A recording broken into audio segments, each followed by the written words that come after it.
ትሁቴ ከባድ ጭንቀት ውስጥ ገባች። ምክንያቱም እንግዲህ ወደ መኝታ ቤቱ በገባ ሰዓት ናቲ እዛ ክፍል ውስጥ ላቱ አላገኛትም። እናቱ የለችም። የት አደረሷት? የት ወሰዷት? በሚል ጭንቀት ላይ ካሁን አገኛት ብላ ስትጨነቅ ሲገባ ግን ምንም ነገር እንደሌለና ገብቶ ሊተኛ እንዳለ ስታየው በጣም ግራ ተጋባችና እንዴ ቤቲ ጥሩ እንቅልፍ ተኝታለች፣ አትሰብ፣ እሷ አትጮህም ያለችው ምክንያቱ ምን ይሆን? ወዴት አድርሳት ነው ይችን ሴትዮ በማለት ግራ ተጋባች። እሱንስ እዚህ ቤት እደር ለምን ትይዋለሽ? ከቦምብ ላይ እግራችን ላይ መቆም ማለት ነው ሲላት ለእሷ አትሰብ ያለችው ምን አድርጋት ነው በማለት በጣም ግራ ተጋባችና ትሁቴ ወደ አባባ ጋር ሄዳ ስልክ መደወል ትጀምራለች። አባባ ጋር ሄዳ ስልክ ደውላ እንግዲህ አባዬ ሴት ናቲ ልጃቸው እኮ መጥቷል። እሱም እንግዲህ ልጅቷ እንደምትለው አይደለም፣ ፍቅረኛ ነው አለች እንጂ በፍጹም ፍቅረኛዋ አይደለም። እንደውም እሱን ለማሳሳት የምትተላከች ትመስላለች። ስለዚህ አሁን እሱም በጣም እየረበሸችው እምቢ ብላ ወደ ክላሷ ለመተኛት ቁልፍ ይዞ ሄዶ ፈልጎ አግኝቶ ሲገባ ግን እናቱ ክላስ ውስጥ የለችም። ይህ እንዴት ሊሆን ይችላል በማለት ስትነግረው ትሁቴ እውነትሽን ነው? እርግጠኛ ነሽ? እሷ የለችም? ምናልባት ሌላ ክላስ ቀይራላት ሊሆን ይችላል። ሌላ የተዘጋ ክላስ የለም ስትል ይጠይቋታል አባባ።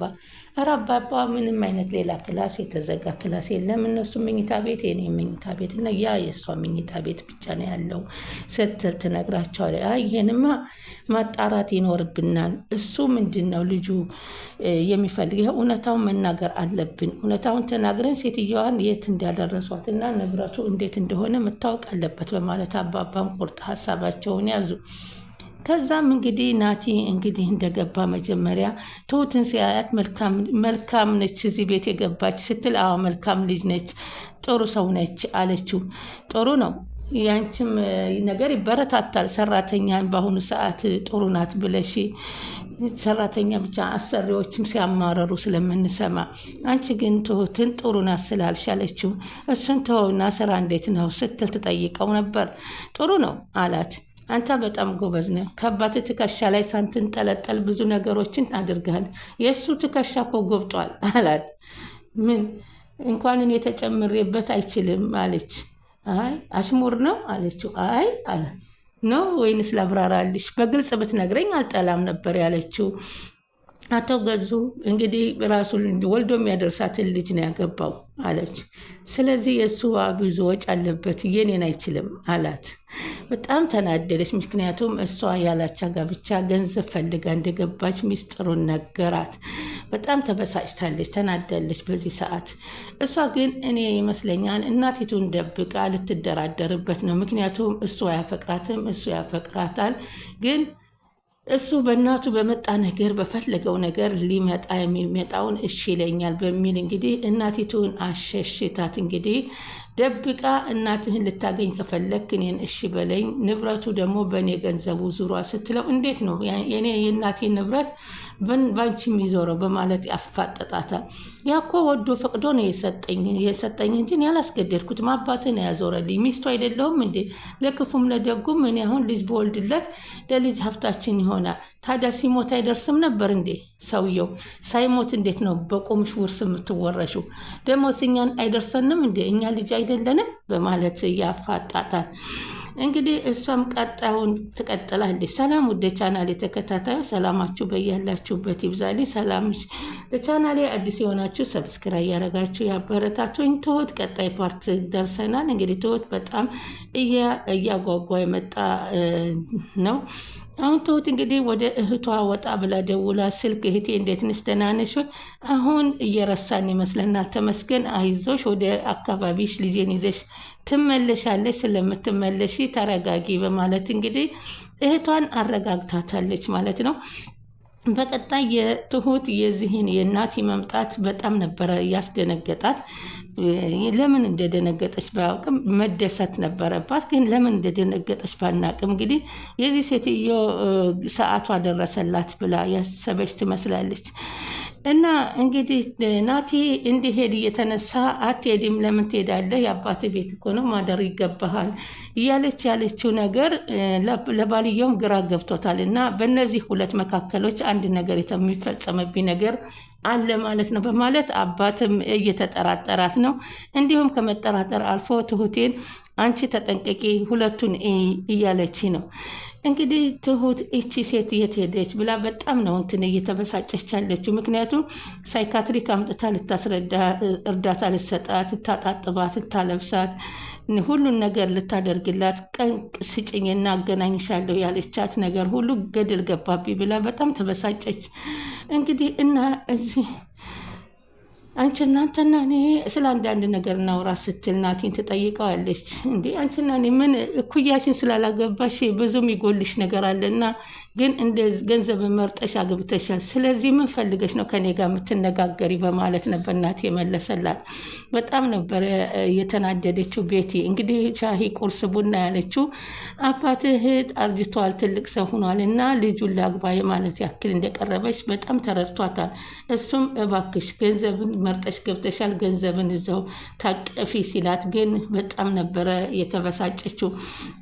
እሰራለታለሁ ብላ ነበር። ስለዚህ የሚሆን እናቱን እንደዛ አድርጋ በእናቱ በቀል ልትበቀለው እናቱን ካለችበት ቦታ ያጠፋቻት። በዚህን ጊዜ አቶ ገዛኸኝም ወደ ክላስ ሲሄዱ ልጁ ጧት ተነስቶ ወደ ክላስ ሲሄዱ ናቲ የለም። ናቲ የት አለ ትሁት በማለት ሲጠይቋት ናቲ እዛ ክፍል ገብቶ ተኝቷል። እንዴት ግዛ ገባ? ቁልፍ ማን ሰጠው ሲል እኔ አላወቅኩም አለ። ከዛ እንግዲህ ናቲ ቁልፍ ማንም ሰጥቶ ሳይሆን በአጋጣሚ እየፈለገ እንደ ትሁት ከተሰቀለበት ቁልፉን አንስቶ ነበር የገባውና አባት በጣም ተደናግጠው ወደዛ ክፍል ሲገቡ ናቲ ብቻ ነው የተኛው። ግራ ተጋባ። የት ሄደች? ሮጠና ወደ ቤት ይገባላት። አንቺ ሰራሽልኝ የታለች ሴትየዋ ሲል ስለ ሴትየዋ አንተ ምን ያስተጠይቀኛል? ንብረቱን አዞርክልኝ በማለት ነበር ቅድሚያ ስለ ንብረቱ የጠየቀችው። አዎ አዞሬልሻለሁ ሲላት እንግዲህ ንብረቷን ካዞረላት በኋላ ወደ እሷ እናቲቱን ይዛ ከእሱ ጋር ለመገናኘት እቅድ ስለያዘች ያን ነገር እሱ ግን ለእናቴ በጎ አድራጎት አለመስራትህ እንዴት አታስብላትም ነበር እስከዛሬ ሲል አባቱን እንኳ ሲጠይቀው እኔ እናትህን እኮ አከብራታለሁ፣ እወዳታለሁኝ። አሁን ድረስ ትውስቷ አላስቀመጠኝም ትመስላለህ። የእናቴ ሀዘን የተጎዳህ ትመስላለህ። የእናቴ ሀዘንማ ቢጎዳህ በእንደዚህ አይነት ህይወት ላይ አትቀጥልም ነበር በማለት ነበረ በአሽሙር የተናገረው። አቶ ገዛኸኝ ምን እየተፈጠረ ነው እዚህ ቤት? ትሁትን ማናገር አለብኝ። ትሁት ምንድን ነው እዚህ ቤት ያለው ነገር? በናቲና እሱ ግን ናቲና ቤቲ ተነጋግረው እና ጨራርሰው ሴትየዋን እናትየዋን አብረው እኩል ተመካክረው ያወጧት ነው የመሰለው አባትየው። ይህ ምስጢርም ለአባትየው ድብቅ ነገር ሆኖበታል። በተግራ ስለተጋባ ትሁትን ቢጠይቃት ትሁት የማውቀው ጉዳይ የለኝም አለች። አሁንም ልንገረው አልንገረው እናቱ እዚህ እንደነበረች ላሳውቀው አላሳውቀው እያለች እሷም እንግዲህ ማመንታት ትጀምራለች። በዚህ ሰዓት እንግዲህ አቶ ገዛኸኝ ምንድን ነው የሚፈጠረው በማለት እንግዲህ አብረኸኝ ካልተኛህ እያለች ብዙ ስታስቸግረው ስላየች ተይ ቤቲ ጠዋት ተነሳችና ትሁት ደህና አደርሽ አለቻት። ሰላም አድሬያለሁኝ አለቻት። እኔ ግን ሰላም አላደርኩም፣ በጣም ስናድር ነው ያደርኩት። ለምን አለቻት።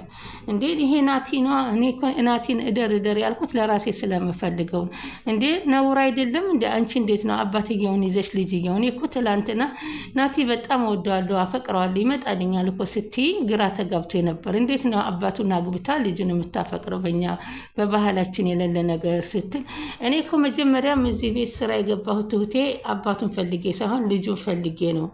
ስለዚህ እንቅልፍ አጣሁኝ።